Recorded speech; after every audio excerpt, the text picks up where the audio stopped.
Prabhuji Mataji, Pranam, Jai Shri Prabhupada. It's been very long time, probably 2.5 दोनों months. Palm प्रभु जी जय प्रभु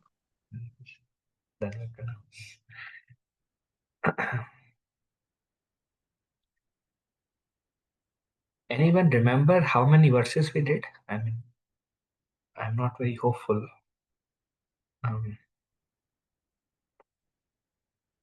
Prabhu ji, I feel like 4, 5 was done, maybe. Hare Krishna. That's what my guess was thinking.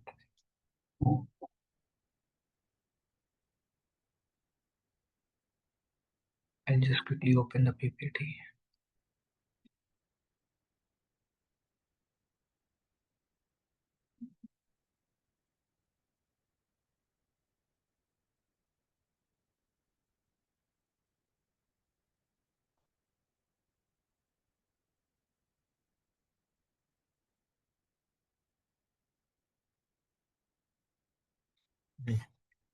We will do from verse 5.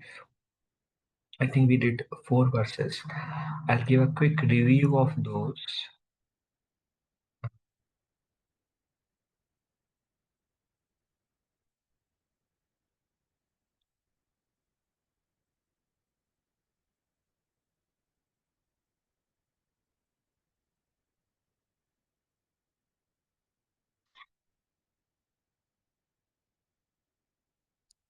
ओमज्ञानतिमिरन्धस्य ज्ञानञ्जनशलाकया चक्षुरुन्मीलितं येन तस्मै श्रीगुरुवे नमः। श्रीचैतन्यमनोभीष्टं स्थापितं येन भूतले स्वयं रूपा कदा मह्यं ददाति स्वपदान्तिकं। वन्देऽहं श्रीगुरू श्रीयुतापदकमलं श्रीगुरून् वैष्णवांश्च श्रीरूपं साग्रजाता सहगणा रघुनाथान्वितं तं सजीवं साद्वैतं सावधूतं परिजनसहितं कृष्णचैतन्यदेवं श्रीराधाकृष्णपादान् सहगणा ललिता श्रीविशाखान्वितं च। हे कृष्ण करुणा सिंधु दीनबंधु जगतपते गोपेश गोपिका कांता राधा कांता नमोस्तुते तप्त कांचन गौरांगी राधे वृंदावनेश्वरी वृषभानुसुते देवी प्रणमामि हरिप्रिये वंशकल्पतरुभ्यश्च कृपा सिन्धुभ्यैव च पतितानां पावनेभ्यो वैष्णवेभ्यो नमो नमः। नमो विष्णुपादाय कृष्णपृष्ठाय भूतले श्रीमते भक्तिवेदान्ता स्वामिन्निति नामिने। नमस्ते सरस्वती देवे गौरवाणी प्रचारिणे निर्विशेषा शून्यवादी पाश्चात्य देशतारिणे। जय श्री कृष्ण चैतन्य प्रभु नित्यानंद श्री अद्वैता गदाधर श्रीवासादि गौर भक्त वृंदा। हरे Krishna Krishna Krishna Hare Hare Hare Ram Ram Ram Hare Hare.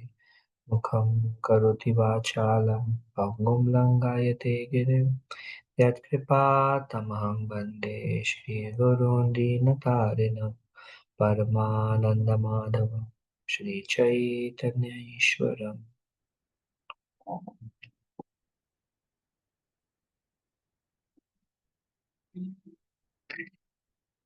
So there is an introduction of Sri Isopanishad, and then there is 18 verses.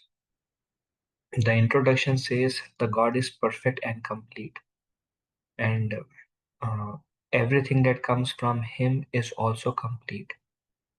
And although many complete units emanate from him, he yet remains complete.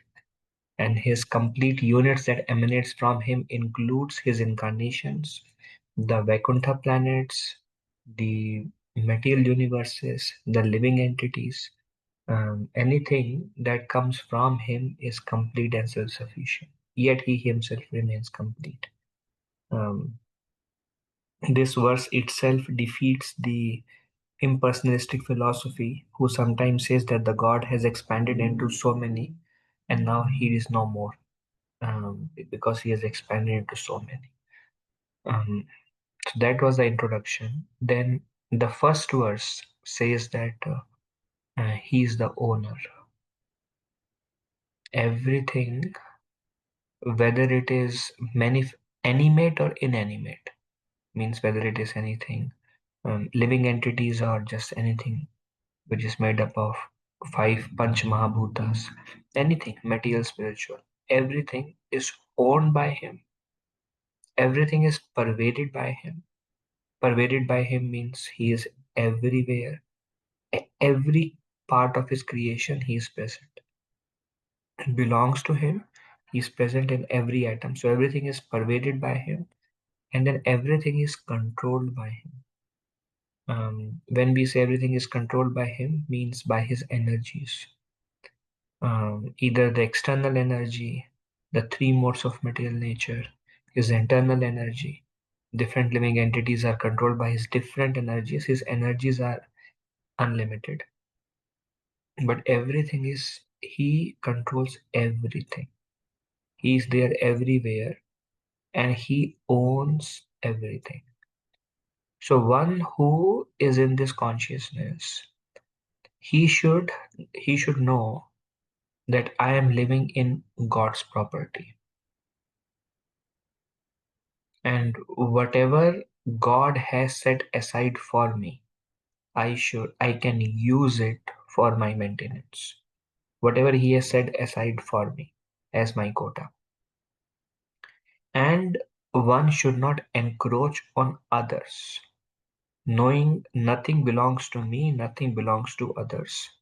Everything, this is all God's property, and God has given a share, and I should be happy with my share and not encroach on others' share. Um, this is the first verse. This is also called Ishavasya principle, means everything is under him, whether material or spiritual. Then the second verse says, if one lives based on this principle, that okay, I have this, everything is owned by him, everything is controlled by him. Every living is every living entity is controlled by his energies. Okay, I'm using this phone. This is owned by Krishna. I'm using this house. This is owned by Krishna. My family are my family members, my children. They are also owned by Krishna because emanate from him. Um, this wealth I'm earning also owned by Krishna. And when one is thoroughly in this, one is living uh, deeply ingrained with this principle that Krishna owns everything, Krishna is controlling everything. Um, Anywhere anything is happening, Krishna's energies are in action. Krishna inspired them in this way, Krishna didn't inspire them. Um, when one is fully conscious of this Ishavasya principle, then Isopanishad says it's actually a Isopanishad is a conversation between Swayambhuva Manu and the Supreme Lord, Yagya. Actually, Yagya, those of you who have heard this from Bhagavatam, Yagya was the son of Swayambhuva Manu has three daughters, Devahuti, Akuti, Prasuti. And I think Akuti's son, or Prasuti, one of the other daughter's son was Yagya, who was the incarnation of the Lord. And they gave the son under the care of Swambhuva Manu. And Swambhuva Manu knew that the Supreme Lord will appear as his grandson. So Swambhuva Manu accepted him and basically accepted him like his own son. And then he is offering prayer to Yagya. And this comes under. So everything is owned by you, controlled by you. So anybody who is working in this consciousness, they can live for hundreds of years on this planet and will not be bound by this world. Basically, how to live in this world and not be bound. In this first two verses. Then the third verse is uh, others who are not living in this consciousness that Krishna is all pervading, Krishna is controlling everything, Krishna is the owner of everything. They enter into the planets of demons, and these planets of demons are full of ignorance. And who are demons? The demons are those who do not accept the authority of Krishna. Like they say, demons are not like ugly looking people with big teeth. Demons are anybody who doesn't accept, who are like atheists, or who does not basically does not take the path of devotion, or yeah, engaged in materialistic activities, earning and whatever. So they are called demons. They enter into the planet of demons, um, which is basically the continuous cycle of birth and death. And they take birth in one of the planets within this universe. Um, okay, so this was the third verse. The first verse is a principle. Second verse is what happened to those who follow this principle. They can live unbounded. The third verse is what happened to those who don't follow this principle. They enter into the planets of demons.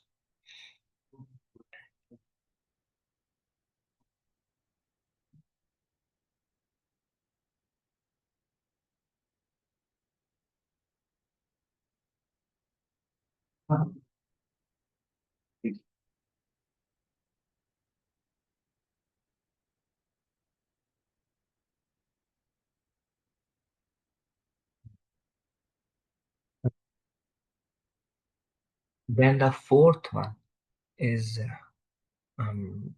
that the Lord is fixed in his abode. Although he is fixed in his abode, the Lord is swifter than the mind, um, and can overcome all those running. In other words, nobody can run faster than him. Even if they run at a very high speed, the Lord can run faster than the mind and faster than all others and can still catch them. Means it's like anybody does anything will be anything wrong will be punished by the Lord. Um, so the Lord can go anywhere. The Lord can go anywhere in no time. Um, and simultaneously, he never leaves his abode. So he's fixed in his abode and he can go anywhere, any point of time. And the reason the purport it also mentioned, this is the fourth one, because the Lord is everywhere, so he can appear anywhere he likes because he is all pervading. One example that comes to my mind is Uttara. His son was Brahmastra was released by Ashwatthama. So the Lord appeared from the womb because he is within Uttara only and covered. So the Lord can appear. So it's like the Brahmastra is approaching fast and just about to burn the womb, and the Lord right away appeared. So there will be no delay in when a devotee calls out for the Lord at any point of time. The Lord is right there. There cannot be any delay. Then there is also this story of Puranjan, who became a woman in the next life because he was attached to his wife. And then, as Puranjani, which is Puranjan's previous life, she got married to a husband. The husband died, and she was lamenting. This also comes, I think, I don't know, maybe I think fourth canto Bhagavatam. I think fourth canto. Yeah. Um, Prachini Bhari. Yeah. Anyways, Jo Mara descendant. This Puranjan was actually a figurative character, but the teachings are spoken by Narad Muni. So she was lamenting, seeing the um, asthia of her husband being burned. She was alone in that Samshan Ghat. Everybody left, and her husband's body was getting burned, and many hours, and she was just waiting and watching and feeling strong attachment to her husband. Then the Lord, their super soul, appeared in front of her, and he said, Previous life you were attached in this way, and this is the result of that. And now you are attached, and the next will be a similar result. But actually, the closest friend for eternity is me, who is closest to you and who is sitting in your heart. Why are you forgetting your friend who is closest to you? Then she was like, wow, he's the closest friend. I should become attached to him. So he never leaves his abode, yet he can be there anywhere at any point at in no time. Draupadi is like, it takes few moments actually. Very simple short sari, and Dushasan with the strength of 1,000 elephant is pulling the sari, and she already raised her hands and gave up, and called out Krishna and Govinda. How long does it take for sari to come out? And the moment she called, and Krishna was there. So although he never leaves his abode, he's so quick. He's swifter than the mind and can overcome all others running. Um, the powerful demigods can move quickly cannot approach him. Nobody can approach him. Why? Because he can run away also very fast. Even the powerful demigods, they actually Brahmaji can come from Satyaloka to Earth planet in no time. They can travel all over the space. Lord Shiva can come anywhere. They're powerful demigods. They can move very quickly, but they cannot approach him because he's faster than the fastest. He surpasses all others who are running, though he is situated in one place, because he is all pervading. He controls those who supply air and rain. So this verse of Isopanishad also shows that how air is controlled by a person, actually Vayudev. Rain is controlled by Indra, and he controls Vayudev and Indra. It is also mentioned, they work out of fear of the Supreme Lord. Um, Whenever they don't do their duty properly, the Lord will appear right there, because Vishnu is maintainer. Lord will appear right there and say, "What is the cause?"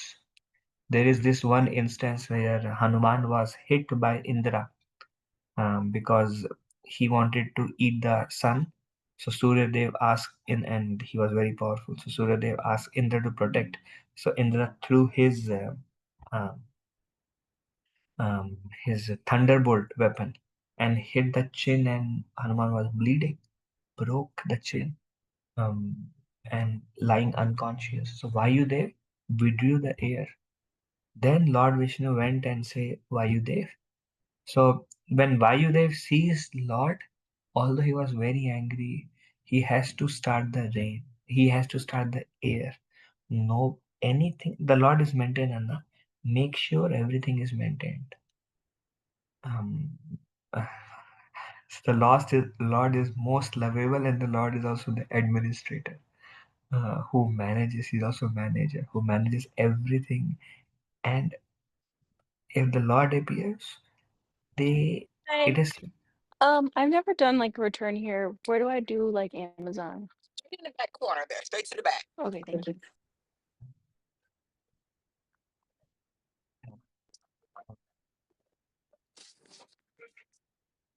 Maybe Kirandevi, you want to mute?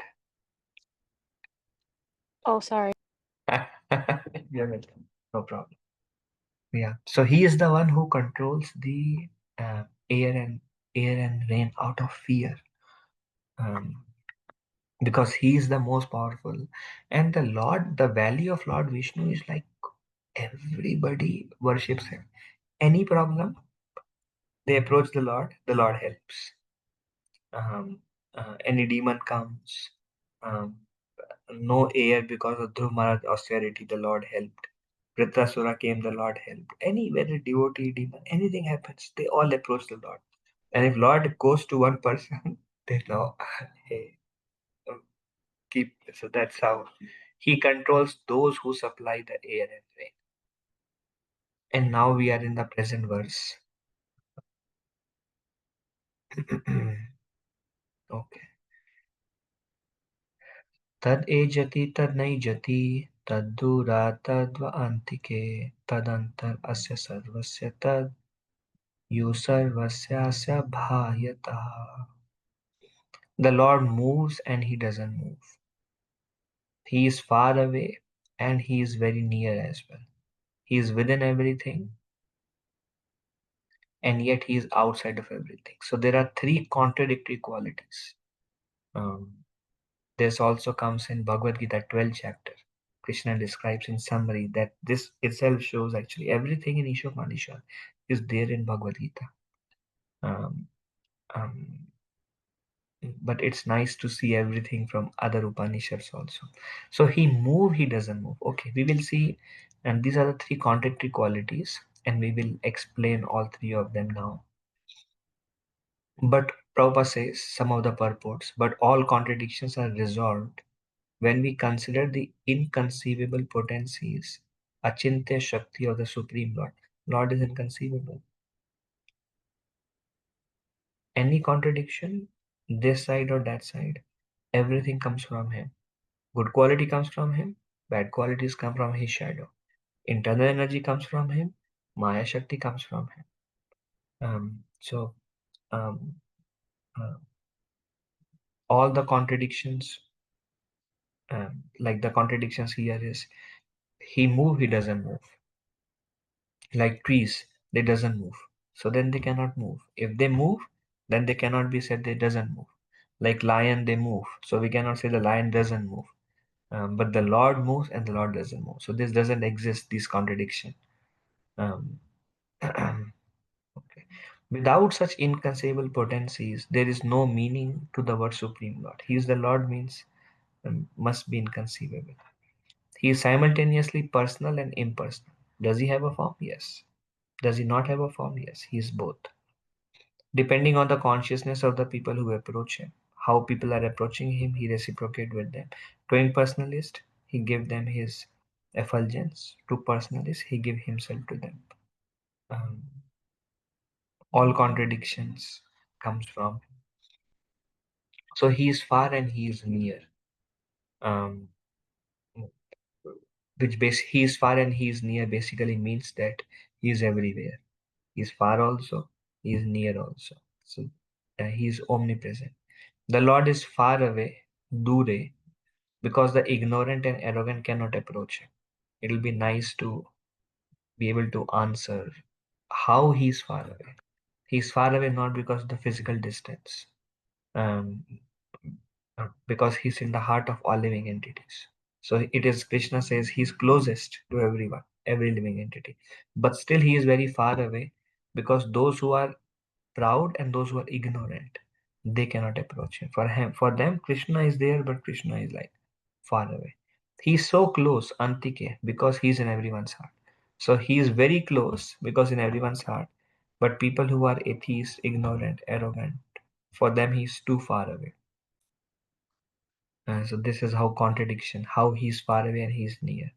For one who is all pervading, what is the question of being far or near? All pervading means he's everywhere, but still he is very far. So that's how he is far away and he's near also.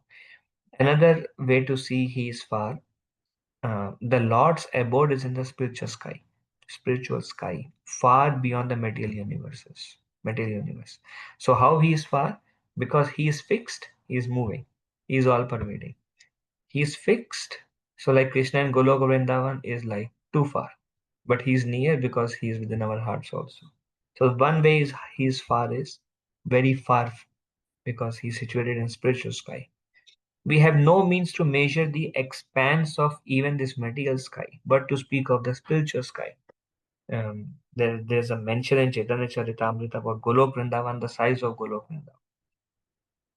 Is like million into trillion into quadrillion into tetratrillion into this and this and that's how big Goloka is. So likewise Krishna's Kaviraj Goswami says.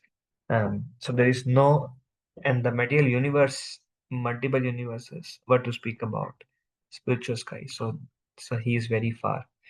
He is very near. Although he is so far, within less than a second, he can descend before us with a speed swifter than that of the mind or wind. We discussed this in previous verse. He can run so swiftly that that no one can surpass him. One example was Gajendra was calling. offered prayers to Vishnu. Um, very feelingly he called, in utter pain he called, um, complete absorption he called, um, and with full connection to the Lord. Um, and the Lord descended with Garuda, and the Lord came in no time. So he is faster than the fastest. He does not move. So this is like how he is far, how and how he doesn't move. He does not move. Naijati can mean that he does not stray away from dharma. He always moves to protect his devotees. He always moves to protect his devotees. So he moves and he doesn't move. So how he doesn't move? He doesn't move means he doesn't move from dharma. Um, um, Everything he does is dharma. There is a verse also. No? There is a saying, "Dharma tu sakshat bhagavad pranita." Every activity he doesn't move from dharma. Um, and why does he move? He moved to protect his devotees. He always moves to protect his devotees. Um, we see when demigods approach, then he goes. He is in the ocean of milk. But whenever the demigods approach with some problem, then the Lord goes there, solve the problem in some incarnation, comes back. So he moves to protect his devotees. Also, when Rukmini um, was on a height, on a hill, praying to Devi, um, which was a tradition before the marriage, was getting married to Shishupal.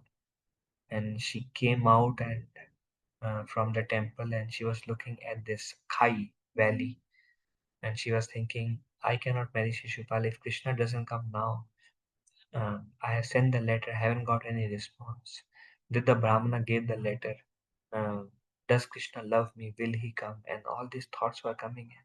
She's looking everywhere. The marriage mantras have already started going on. She has to go back. She was already dressed in the marriage robes. Um, um, and then there comes Krishna right then on his chariot. Balaramji behind um, took Rukmini and ran away. Um, so he moves to protect his devotees, and he never deviates from dharma. So that's how he moves, and he doesn't move.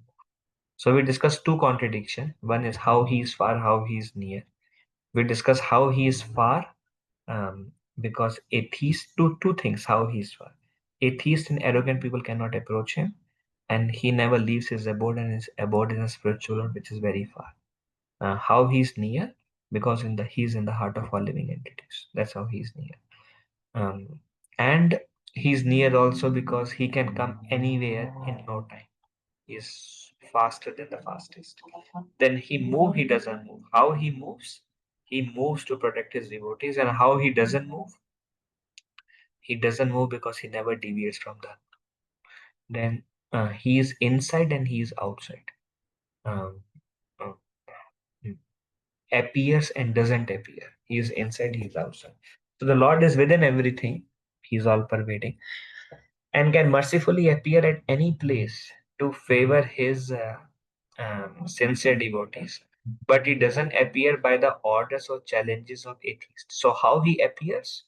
He appears when his sincere devotees calls out to him. He can and he appears, can mercifully appear because he is not bound to appear.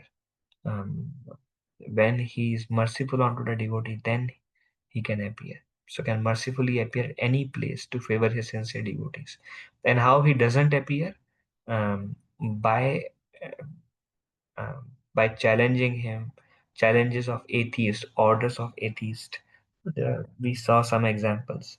God, if you are there, then appear in front of me. Otherwise, I will declare you are not there.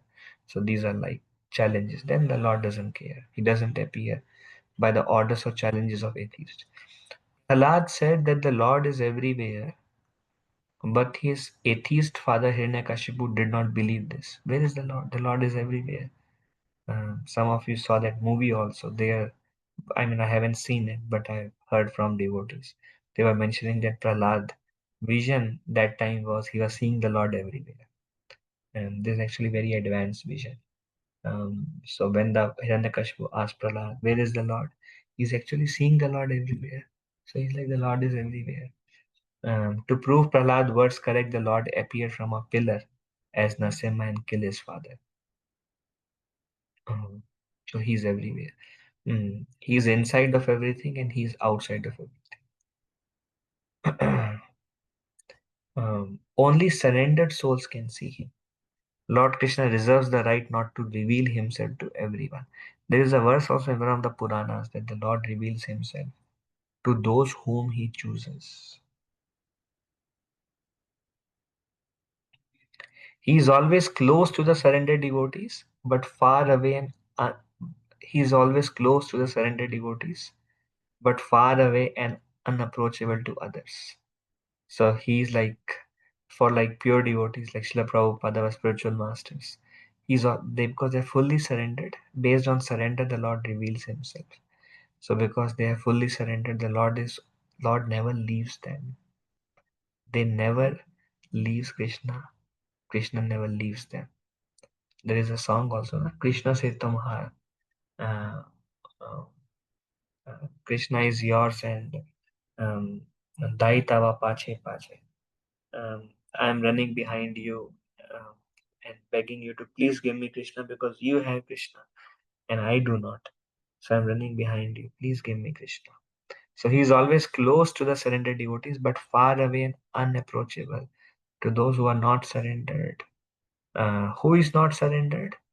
Those who are trying to be the controllers, those who don't see the hand of the Lord everywhere, those who are trying to be the enjoyer and selfishly making arrangement for themselves. Making arrangement. One devotee was mentioning to become the enjoyer, first one has to become the controller. To become the enjoyer, first one has to become the controller. Because when we want to be the enjoyer, then we want to control the situations around us in such a way that we can enjoy. So first we become the controller and then we become the enjoyers.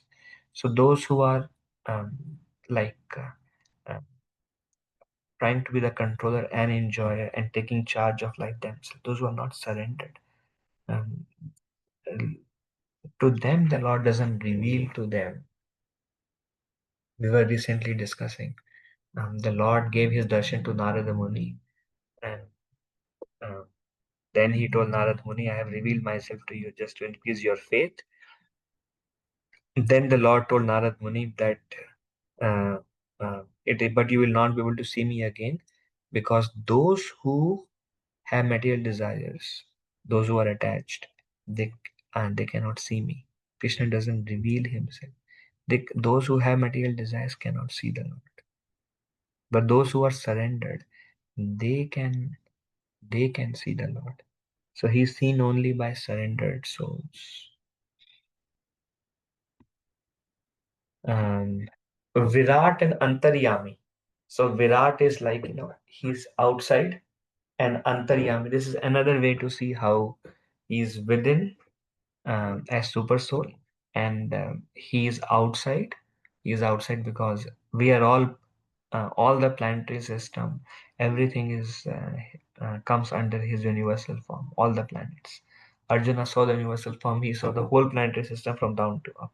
So we are within him, and we are outside of him, and he is within us and he is outside of us. So this is Virat and Antaryami. Lord Govinda enters the universe as well as all the atoms by his plenary portion. He is outside everything in his Virat form, and he is within everything as Antaryami. This is from Brahma Samhita. So this is another way we see how he is inside and he is outside.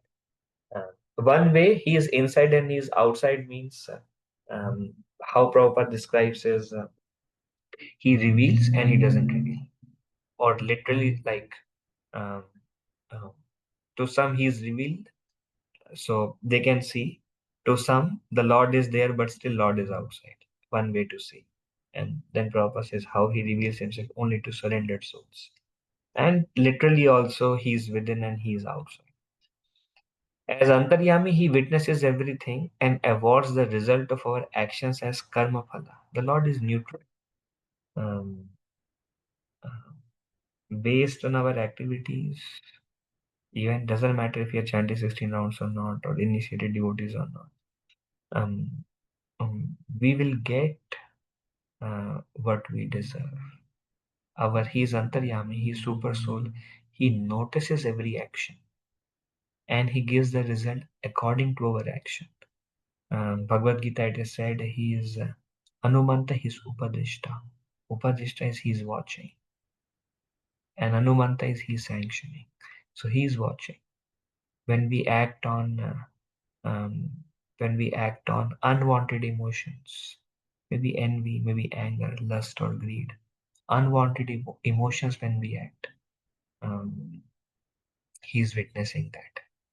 And then um, whoever we are, uh, the reaction will come based on the words we use, our action. Everything has a reaction. So as Antaryami, he witnesses everything and awards the results of our action as karma phala. Even if we are devotees, we are not free from karma phala. We are not free from karmic reactions. Um, uh, who is free from karmic reactions? One who is one whose karma is completely for the pleasure of Krishna, no reaction for them, completely for the pleasure of Krishna. Like our spiritual master Srila Prabhupada, fully they do everything for the pleasure of Krishna. Prabhupada will become angry for the pleasure of Krishna. Prabhupada will tell his disciples, "You are malechas, you are rascals." Um, Prabhupada would pick up fight with Mr. Nair. Um, but everything Prabhupada was doing to train them, which because Krishna wants, surrendered souls, or if they are too much attached or breaking sinful activities or doing sinful activities, or eating unwanted things, then which is detrimental for them, then Prabhupada is training them, not for himself. He's calling them malechas, training them, becoming angry at them, not because he's upset, because he want them to get trained and follow the principles nicely. Why? Because then they will be benefited. Um, uh, or he's picking a fight with Mr. Nair and others. But for the sake of Krishna, Krishna, I've invited you here in Juhu. How can I go back? No, I must build you a temple here. Uh, so at that level, no karma phala, because everything is for the pleasure of Krishna. Arjuna, karishe vachanam tava. I will do whatever you say. Everything for the pleasure of Krishna, no reaction. Um, um, that's why pure devotees, they are free to do whatever they like, and there will be no reaction on them. They can speak to anybody anyway. We have to be very careful because we are not pure. I'm talking about myself. Then we know anything I say, and we are like, yeah, um, we have no gratitude. We have, Mm. So we have, because we are not pure, we are not selfless. So we have to be very careful how we are dealing. But pure devotees can do anything and no karma phala. Because the thing is, they have attained that purity. Our minds are controlled by the three modes. So we are not there. So we cannot mimic them. We have to carefully follow the principles. Their intention is always pure because they have crossed all those stages of contamination by modes. So everything they do, because they are pure, will naturally be pure motive, and they can do anything and nothing will capture them. Because it's just that internal purity has arisen. For us, it's not the case. So as Antaryami, we see Krishna only sees the intention. Na? There are many stories actually. After building the temple, this person who was overseeing building of the temple, he put all the people who helped in building the temple into the ocean and they died, and they all went back to Vaikuntha. Bhakta Mala has many stories of people going and stealing because some Vaishnavas came and they wanted to feed Vaishnavas the best way they can. There was no money. So rich materialists, they went and they stole. They bought and served the Vaishnavas. Krishna reciprocated. Krishna was very pleased with them. So there is a level that comes that one can do anything and nothing will touch them, because their motive and intention is very pure, either to serve the Vaishnavas or for the pleasure of for the sake of the Lord. Um, but for others, as Antaryami, he witnesses everything and award the results of our karma as karma. Um, we must undergo the reactions to our actions. Although we may forget what we have done in previous lives. It is very nice actually. We must undergo the reactions to our action. Although we may forget what we have done in previous lives. I saw um, uh, different devotees have different difficulties. Some is not getting job for a very long time. Some is not getting admission to a college for a very long time. Some, and so many difficulties. And yeah, they are chanting sincerely. Others are praying for them, but somehow it's not happening. But we don't know what they have done or what they have desired in previous life. Um, we must undergo the reactions of our actions, although we may forget what we have done in previous lives. Yeah. So we cannot control our past. Whatever is coming because of our past, we cannot control them. But we can choose. We can choose to move in the right direction in our future. We can take positive steps today and tomorrow.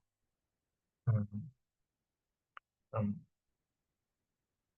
but the problem there is we are jivas of Kali Yoga.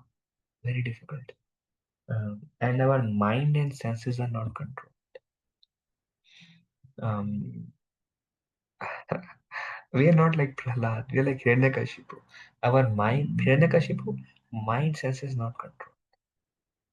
So likewise, our mind senses are not controlled. Um, um,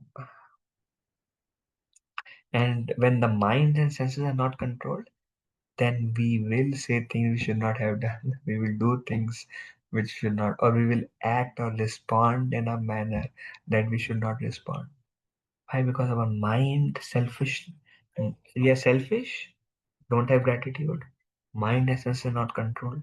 So with living in a devotional environment, living with devotees with so many great qualities, uncontrolled mind senses, lack of selfish, lack of gratitude, full of selfishness, with that and dealing with devotees very dangerous actually. Why? We cannot mimic. We are who we are. We'll say what is coming from inside. So that's why there is no replacement for the internal growth. And internal growth comes very gradually. We wish, we wish, but internal growth very gradual, slowly. And that's why at our level, as at the stage of sadhaka, we have to be very careful. No matter how careful we are gonna make mistakes. And karma phala will come on to us. It doesn't matter if we are initiated, if we are, whatever our role or department head or but any hat we wear, doesn't matter. Karma phala will come to us. So the Lord is Antaryami, of course. I just expanded on this because very, very nice points. So as Antaryami, he witnesses everything and award the results of our actions as karma phala. We must undergo the reactions of our actions. Although we may forget what we have done in previous life. Imagine somebody is like really praying, Krishna, I don't want to go through this education again. Please never let me go through all this. I just want to engage in your service, please. And deeply praying for the whole life. And next life, they are given opportunity to serve Krishna. And no, I want education. So what we desired in previous life is also noticed by Krishna now. Or it can be just what we did, our action. So very complex. Then personal and impersonal. The last point of this chapter. We cannot see God with our eyes. That doesn't mean that he has no personal existence. We cannot see him. Doesn't mean he doesn't have a form. The Mayavadis accept only the Lord's impersonal feature and reject his personal feature. But the members of the Bhagavad school accept his inconceivable potencies and thus understand that he is both personal and impersonal. So the Lord is like it is achintya, he is inconceivable. So he is both. The Mayavadi says he doesn't have a form, but we say that he simultaneously has a form and he doesn't have a form. Um, um, the Vaishnava Bhagavad school accept his inconceivable potencies, um, and hence they accept. But yeah, the Lord is never formless. His impersonal aspect of Brahman effulgence is but the glow of his personal form, just as the sun rays are the glow of the sun god. So, two things. Sometimes, for the sake of inclusiveness, if people say, does he have a form or does he doesn't have a form? We say he is both. Prabhupada uses that word also, that simultaneously he has a form, he doesn't have a form. But here Prabhupada says that he is never formless. And his formless feature is just his effulgence. When you speak about God, here is God. His name is Krishna. And he has an effulgence, and that effulgence is what impersonalists are attracted to. So he's never formless. But sometime to include, we say he's both. Prabhupada uses that word also, that he's simultaneously with form and without form. So here Prabhupada says he's never formless. His impersonal aspect of Brahman features but the glow of his personal effulgence. Sun rays is a glow of sun god. He's Saguna and Nirguna. He's both. He's described as both. Saguna, that the Lord is Saguna with qualities. So Saguna means Krishna has 64 gunas. Among them, the four primary are Venu Madhuri, Leela Madhuri, Rupa Madhuri, Prem Madhuri. The loving relationship that Krishna has, the flute of Krishna, um, the beauty of Krishna, and the pastimes of Krishna. They are like nowhere else. Not in Vaikuntha Nath, not in any other incarnation. So these are spiritual qualities. So in one way he is Saguna, 64 quality, and he is Nirguna. Nirguna means he is not influenced by Rajoguna, Tamoguna, Sattva-guna. So he is Nirguna, he is Saguna. Saguna, 64 qualities. Nirguna, no material gunas, without material qualities. Krishna even tells Arjuna, Krishna says, rise above these modes, O Arjuna. Then Arjuna asks Krishna, what are the symptoms of one who is above the modes? Then Krishna is explaining, these are the symptoms of those who are above the modes. Then Arjuna asks, how can one go beyond the modes? Then Krishna says, in all circumstances, one who renders unfailing devotional service unto me can go beyond the gunas. Wow, unfailing devotional service. Um, yeah, those who remember Krishna constantly, those who are absorbed in Krishna constantly, either remembering Him or hearing or chanting or whatever they are doing, they are always with Him.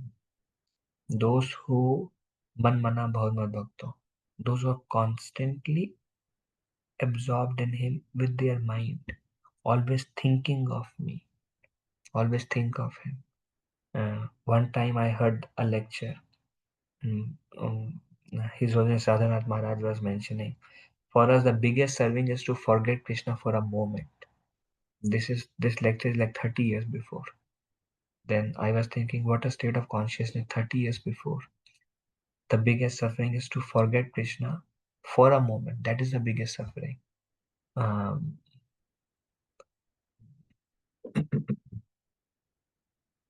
for us, it's like Krishna is not there for you know most of the day. Maybe few minutes we remember Krishna in a day, and we are okay with that. So there is those at that level, one who is constantly with Krishna. Um, they can Krishna says one who is unfailing in devotional service can transcend the modes at once, immediately beyond. See, when we are absorbed in chanting, I mean, our chanting can also be influenced by modes, which is many times the case. But when we are fully absorbed in hearing or remembering Him in our chanting, that moment we are free from the three modes. no desires, and they're just focused on. But how that happens once in a while?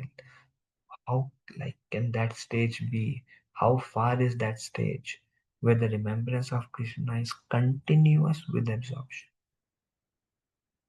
This is possible, but it is very far and very long process.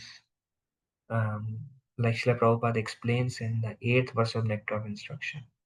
Prabhupada says, starts from distraction to manana, recollection, then absorption, then meditation.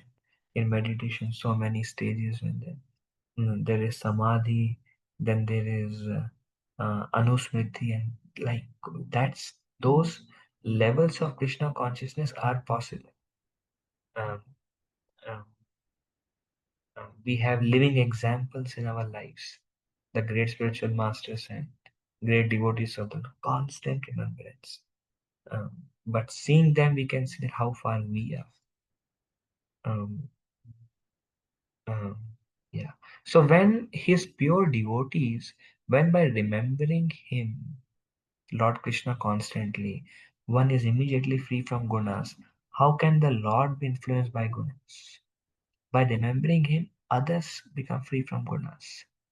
Like one of the intimate pastimes of Lord Krishna in the Rasa dance section. It is said anybody who hears will become free from lust. So how can by hearing a pastime one can become free from a particular quality? How can the Lord be influenced by those qualities? But by remembering, he asked, Parishit Maharaj asked, why is Krishna doing like this? Sukadev Goswami says, Sir, by hearing this, you will become free from the qualities like that. How can the Lord be influenced by such qualities? By the devotees who remember Him, they are free from. Lord Chaitanya Mahaprabhu is relishing these pastimes. Lord Chaitanya Mahaprabhu is such a strict sannyasi, have to be transcendental. All everything about Krishna has to be transcendental. So he is Saguna and he is Nirguna. When the Lord appears with perceivable qualities, he need not take a material form, but be subject to the laws of material nature. Sometimes the Lord is appear with perceivable quality, like when the Lord came 5,000 years ago. He was visible to everybody, but his form was not material, and he was not subjected to the laws of material nature. Krishna says, "One who is free from the laws have no duty to perform." But those who are controlled by the gunas, they must do their duty based on their modes, based on their nature, their swabhav. They must do their duties. And they should do their duties keeping Krishna in the center. That's how they will become free from those duties. Should not neglect one's duties. But those who are free from gunas have no duty, why? No force within. When gunas are there, will be forced. But we just have to act in a certain way, to develop certain desires. Those forces will be there within us. We just have to make all those forces Krishna centered. That is like um, Prabhupada says, best use of a bad bargain. Now we have come and we are influenced by three modes, and we're in these material bodies, and we are in these forces are there acting from within us. Now somehow navigate them and make them Krishna centered, and carefully deal with this word to not let these qualities degrade you, but use these qualities to serve Krishna continuously so quickly they can be purified. Otherwise, Lord Krishna is like putting fuel into the fire. The material energy works under his direction, so he can use it for his purposes without ever being influenced by its qualities. Thus, he is Nirguna. Um, so, Maya, material energy, does not influence the Lord, but the Lord may use the material energy to do whatever he likes, but he never comes in contact with the material energy. Like Krishna says, under my direction, these universes are created. This material nature work under my direction, 9th chapter Bhagavad Gita, and under my direction, these universes are created and annihilated again and again. Hare Krishna. 3 4 minutes.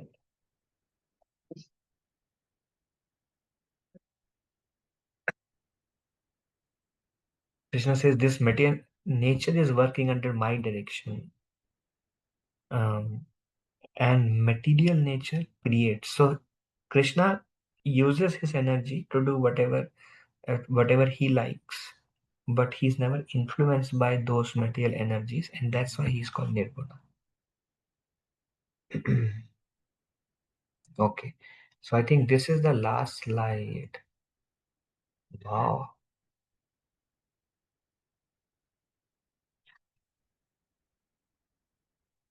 Okay, I think we will end here. Does anybody has any discussion? Any questions? Comments? Hare Krishna, Prabhuji. Hare Um, Krishna. Prabhuji, in the beginning of the lecture, you mentioned something about like the people for the conversation between Swayambhu Manu and Ah, Lord Yag- Yagya, Yagya. right? Ah, So you mentioned, Prabhuji, that he was okay. Maybe I might be like confused here.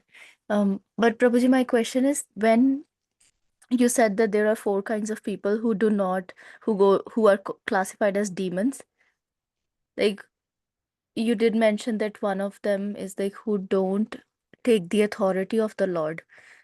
So when we are talking about people who want to go after Bhagwan realization, that is, of course, they're taking the authority of the Lord. But when yes. people want to go for Paramatma realization, then again, there is like some kind of authority that they think that exists. But when there is Brahman realization, they don't take the authority of the Lord, right? It's just like Brahman realization. So in that case, so like I was just thinking, like, will that be Demons? I mean, I never heard that, but like just because of that, I'm trying to align these two things. Is it right or not? Yeah, they are not demons, Mataji. Okay.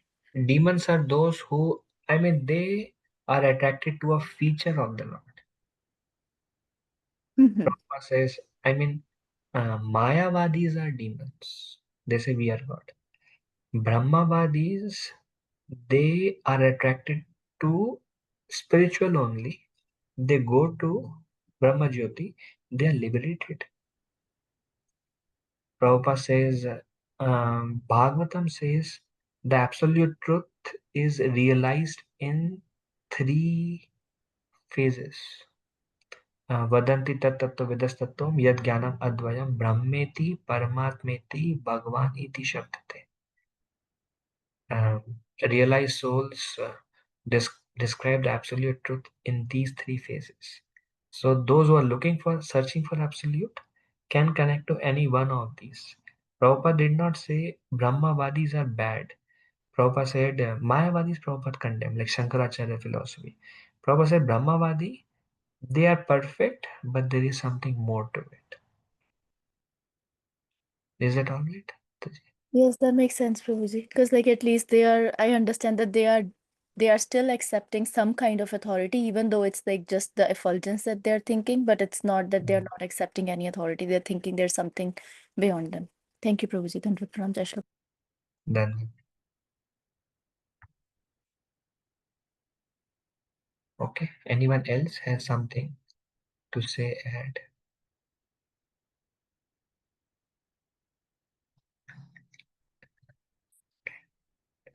Okay. Thank you all very much. If I spoke anything wrong, please forgive me as a humble servant. Vanchakalpatarubhyascha kripa sindhubhya eva cha patitanam pavanebhyo vaishnavebhyo namo.